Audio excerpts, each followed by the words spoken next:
sit with Kit. Everybody wants to sit with Kit. Sit with Kit. Sit with Kit. Everybody wants to sit with Kit. Yeah. Hello everyone, it's Kit Carson here in front of Angelina's Pizza, home of the #1 pizza shop show on the internet. And as you know by now, I sit here and I talk to the rock stars, the heroes, and the gods. That's what I do all day long, and today is no different. It's hot. It's damn hot. It's just a little bit hot. Anyway, I've got this gentleman here. I want you to look at the camera, tell everyone your name and where you're from. Victor Ketch, Odessa, Florida. Victor, from where? Odessa, Florida. Odessa, Florida. North Tampa. That's North Tampa. Now, you've been coming down here for how long? Since I was 7. Since you were 7, so like 30 years. That's a long time. I'm actually 45 now. A little longer now. Oh, yeah? Well, the first thing that I have to tell everybody, if you haven't noticed, he's wearing a badass coin. And I'm going to guess it's done by probably Kim and Sophia. Absolutely. Absolutely, a blue Sophia. Wow, look at this. Look at that. That is incredible. That is awesome. Flip that back over. That is great. They do such great work. And that chain, let's not even get started on that chain. They're absolutely amazing. They're absolutely amazing. That is amazing. That's awesome. So what do you do in Odessa? I am a landlord. A landlord? I do private residences, rent them out. Right on. Been doing it since about 2000. So for 23 years? Roughly, yeah. Portfolio of 100 houses? Not that many, but Enough to keep you busy? pretty busy. Hell, 10? These 2 hands do all the work themselves also. Yeah, and 5 can keep you busy. Absolutely. I know I've got a little small trailer park and it's enough to keep you busy. Doesn't take much. So you come down to Key West as often as you can? Absolutely. Since you were 7? So 7, yes. Do you remember the first time you came? 1985. 1985? What was different about it then versus now? Well, I recall these coins I saw back then. Yeah. And I told my daddy I wanted one, you and hooked, we huh? we couldn't do it back then. So about 15 years ago, I decided to break down and buy I'm one. a pirate. You gotta have one. Absolutely. So since then, it's changed my God. life. Yeah. So are you here from El Fisher days? I am not. Okay. I've heard about that multiple times. I'm not today, but Yep. always wanted to. Right. Well, their motto is "Today's the day," but not today. I got you. That's all right. So this is the week. If you're here Saturday, they're having a big party at the Schooner. Okay. That'll be the big party. I'll go around there, so I'll see you there. Been there multiple times. So you've been here for 30 plus years. You've seen it change some, just a little bit. So what brings you down here this week? We bought a timeshare at the Galleon last year. And that's been there since 85 or 86. 84. 84? I believe. Couldn't remember. Somewhere in there. I remember it. I remember them building it. I brought my 7-year-old down. Wow. We took him fishing on the Helm. Wow. We got a 60-inch wahoo. Wow. Got pictures of it, but it's Well, amazing. we'll have to see those. Absolutely amazing. We'll want those to put in some B clips. We'll All put right, it in there. absolutely. Lots of dolphin. We got a couple rosies. Your boat, or did you charter? The Helm. Okay, the Helm. Right Okay. by schooners. Oh, okay. I got you. Yep. I'd like to walk around there and look at that. They're amazing. Nice. Mike and Aaron, captains. Okay. They're- That's great. Aaron worked so hard. He was just like, he had like 10 poles out everywhere. We were Yep. like, what is going on here? But it was amazing. The guy was running back and forth, getting things done. Well, that's what good mates do. They have Yeah, more lines in the water than you know what to do with. I had no idea what to do with them. I'm like, which one should I touch? you go down and you reel it in. That's the thing. That's the job. And that is a job. Well, that's great. Your 7-year-old got to experience that. I wanted him to do the same thing I did back in 1985. Man, that's Absolutely. awesome. You're going to buy him a coin? He already has one. Oh, nice. He's got a 2 real from Kim and Sophia. Yeah, really? Little 2 real. My wife's got one. We just added more stuff onto hers. Wow, that's awesome. That's a great story right there in itself. That's, that kid's going to grow up just loving this place. He does already. Yeah, a lifetime right there. He just wants to drive the golf cart around, but he's a little too young for that. Well, give him another 3 years when he gets tall enough to see over the... Oh, he drives our golf cart at home. Yeah. He just I'm can't do sure. it here. Yeah, that's the problem. He wants to do it here and he can't.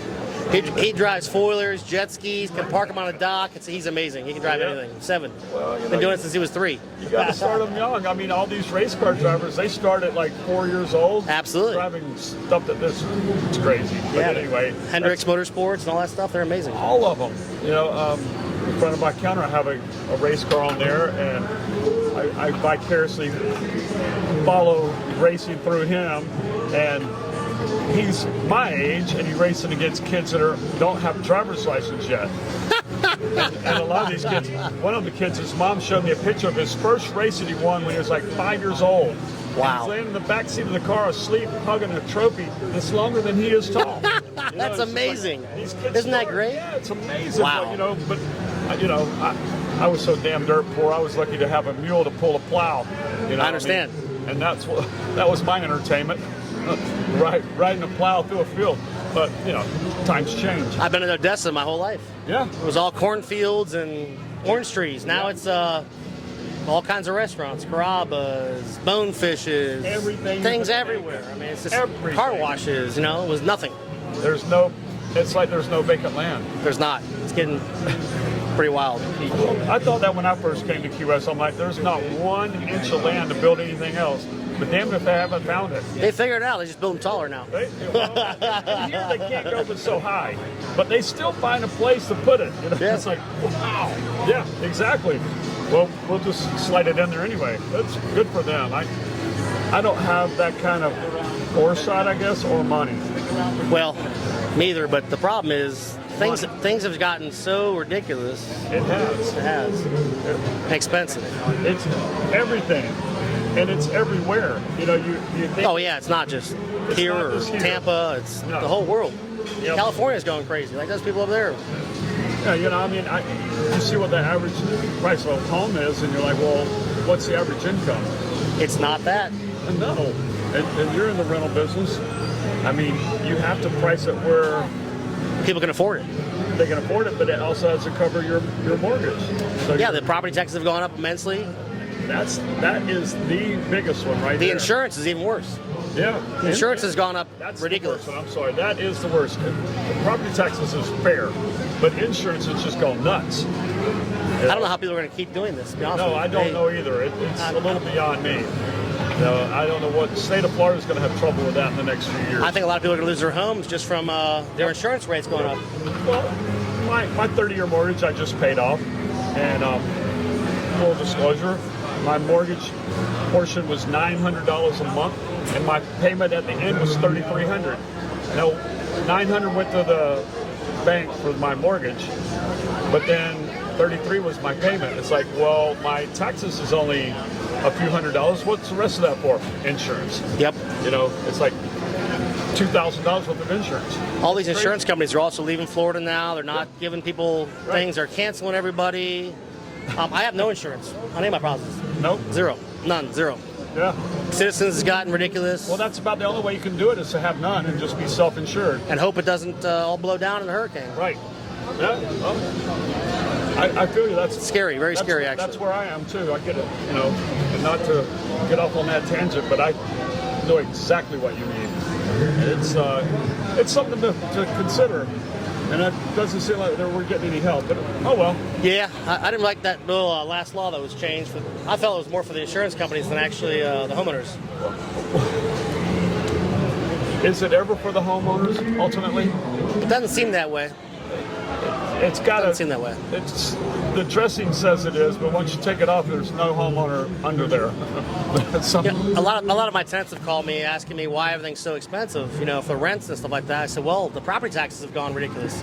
The insurance rates are out the roof. It's crazy. And I'm not adding more than I have to. I'm not making any more money. I'm trying to pay how much more the government's charging me. I get it. I totally get it. I totally understand it. So, anyway, that's the life of a landlord, and everybody thinks that it's just easy and you just make money hand over fist. But they don't realize. I was telling Tim, I was out at my property making sure handrails were on 3 steps because the insurance company said, you got to have a handrail. And the tenant goes to move in, and the first thing they do when they want to get that couch is they knock the handrail off. and drag the couch in, and then the handrail never gets put back on. Nope. And you go out there a year later and go, well, there was one here. Where did it go? We have to now get first, last, and security because the tenants have destroyed these houses so badly. Yeah. Broken everything they possibly can. Yeah. Thousands of German roaches run around like fleas everywhere. Everything inside's broken. What's the worst thing you've ever seen as a landlord? I got lots of stories about that. Let's hear one. I've had multiple hoarders with like trash everywhere. The guy didn't even want to like wipe his toilet seat off. He just had poop all over it, so he sat in it and pooped in his toilet seat. Yeah. Just literally dried poop everywhere. Yeah. Some guys left some pit bulls in the house one time. Terrible guy. He left all his dogs there. Yep. That's just horrible. I love animals completely. I love animals more than people. Yeah.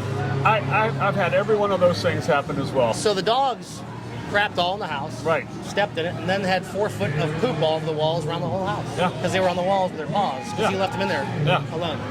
Yeah, Abandoned them. I had a girl that had 3 cats, and she owed me money, and I go out there and she was never there. She started staying with her boyfriend, and 4 months later, she finally moves out.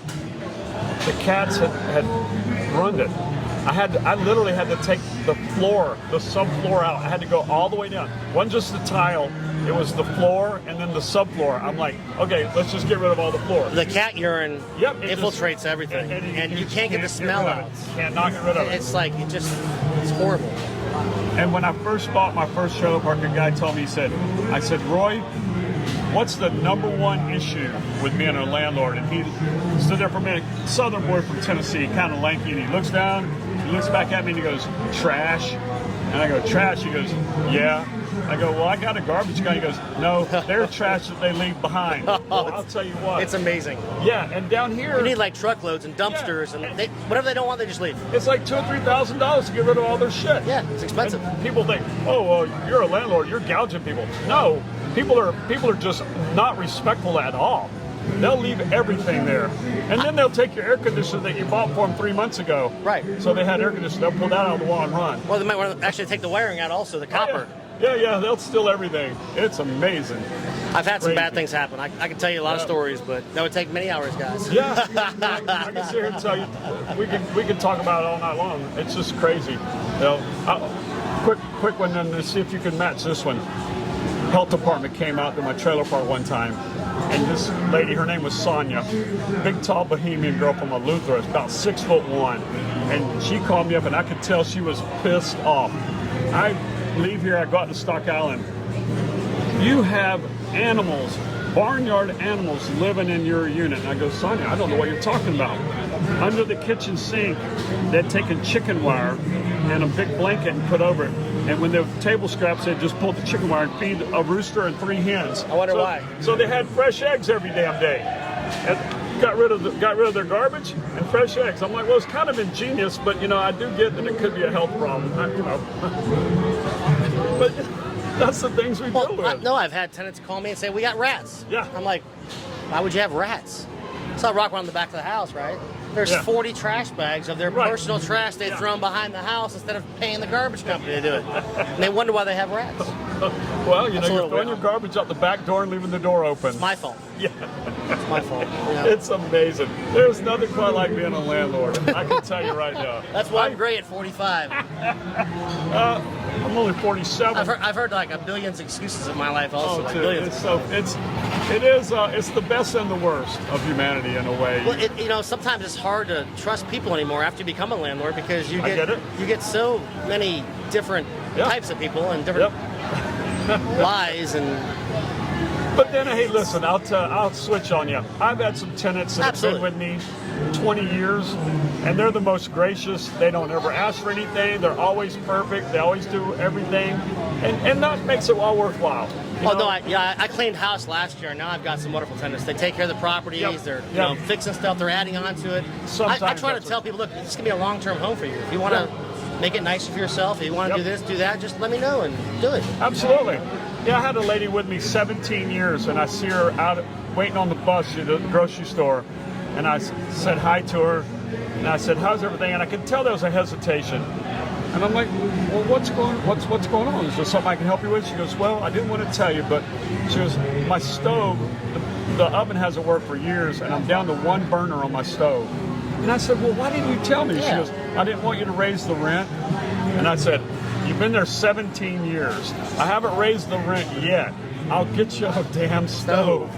And that lady was so happy. I mean, I'd be on the other side of the parking lot, she'd see me and start screaming, you know. But there's tenants like that you know, you're so glad that they're there and they are thinking about you and what they have, and they're appreciative.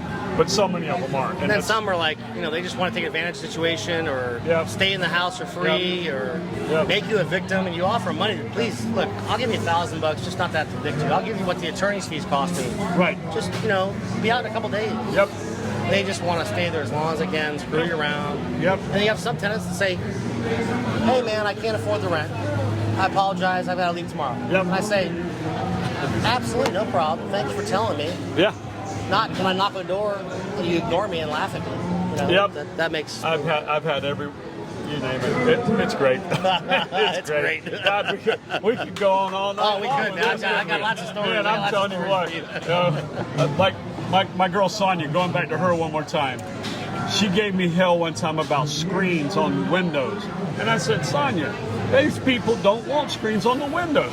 She just gave me, I'm going to give you 1 week to get screens on all these windows, or I'm going to start fining you. I go, okay, Sonia. So I put the screens on there. She comes out, okay, you're fine. About 4 days later, I go out there, they're laying all over the ground. I called her up. I said, Sonia, I'm going to have to ask you to come out here to the trailer park. She comes out there and she goes, what's up? And I said, I want you to look what you see. She looks around, she looks at the windows, and I said, this is why I don't have them. I just spent a couple. Oh, they're expensive. $1,200. Oh, they're very expensive. I said, I just spent $1,200, and they're all on the ground. She goes, kid, I'll never ask you again. Well, also, people rip those things out so fast. Their dogs run through them. Their kids are poking them with toys or pencils. I've been through it all, I know. Yeah, hey, it's amazing. It is amazing. It's damned if you and damned if you don't. Yeah, right, because you're a bad guy. Yep. Well, I just tell people I'm a slumlord. Well, I've been called that a few times. You know, and I just start there and work my way up. You know, it's like, well, you know, it's really up to the tenant how they want to keep the property. I'm not going to clean their floors and wash their dishes. Yeah, and they have 1,000 German roaches running around. That's my fault too, because their dishes are all in the sink, scattered up everywhere, all over the countertops. They throw their drinks on the floor. We're the slumlords. Yeah. well, I don't know where this interview could go from here. I mean this is just the dregs of society and being a slumlord.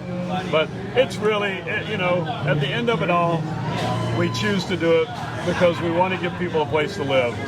Absolutely. You know? And I think if everybody just worked hard and really try to be a good person in their lives, the world would be a lot better place. You know, if they tell me something's wrong, I fix it. Yeah. You know, and the ones that take care of their stuff, I don't have one hesitation. If they need something, it's done. Oh, absolutely. You know, but the ones that are too much behind are always the ones that have all the problems. I know. Well, this doesn't work. That doesn't work. Well, you never paid rent for 2 months. But anyway. I mean, I've had some tenants that she was going through a bad thing. Right. You know, she had some heart problems. She had to have some veins changed to her arm. Her arm was going bad. I'm like, you know what? Honey, just 2 months off. Just get yourself together. Yep. But they were good tenants forever. Like, they kept the place amazing. Now, if they were bad tenants, I'd been like, I'm not bad. Every hurricane, I mean, I went after Irma.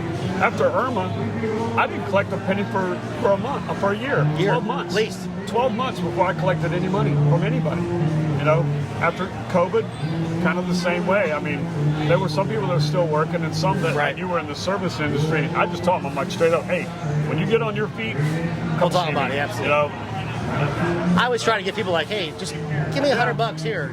Show me you're trying. Right. I don't care what it is. Just show me you're trying, and I'm good. I'm like, just stay then, no problem. It's good. They don't understand that, you know, we have bills to pay too.